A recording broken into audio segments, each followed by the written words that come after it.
Eta nire sorpresa bat izan zelako, hain zuzen, horixe barkatu, Miranderen kontra nik beti entzun nuen, eta nazia, eta beti entzuten diren gauza horiek denak. Eta nire sorpresa izan zen, hain zuzen, irakurri nuenean, bere munduaren parte handi bat nire azala.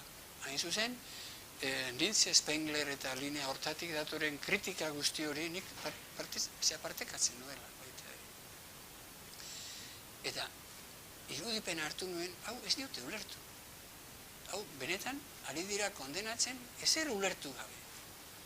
Eta Arestizen ulertu ez zutenetako bat, por ejemplo.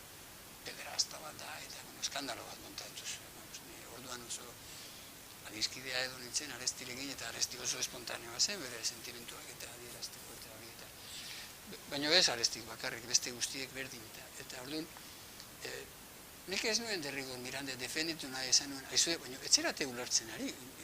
Mirande hau da, mesedez, hau da. Eta gero, hor derivada batean edo nazia edo olako zerbait izan liteke, baina kuriosoki da gainera nazismoa derrotatu eta geroko nazia, beraz, nazi oso originala da, diferentea da. Ez da nazismoa dagoen garaiko nazi bat, baizik nazismorik ja ez dagoen garaiko nazi bat da.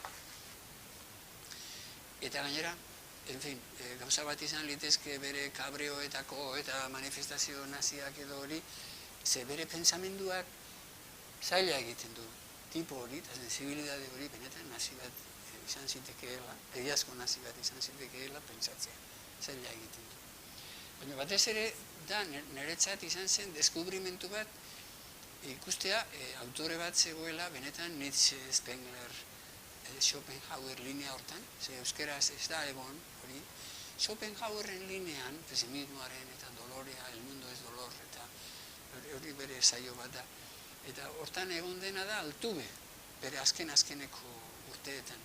Eta badauka frantzesez idatzita saiotxo bat Schopenhauerren bizitza dolorea da horren inguruan eta baina da saiotxo galdu bat hor dagoena eta besterik ez dut uste dagoenik euskal literaturan linea horretan eta linea hori oso potentea da literaturan, vamos, literatura alemanean, por supuesto, baina italianoan ere bai, espainolean ere bai, oso Nietzsche influenziatuak dira, Pio Baroja, Ortega, hainbeste autore, eta erdal euskal autoreak ere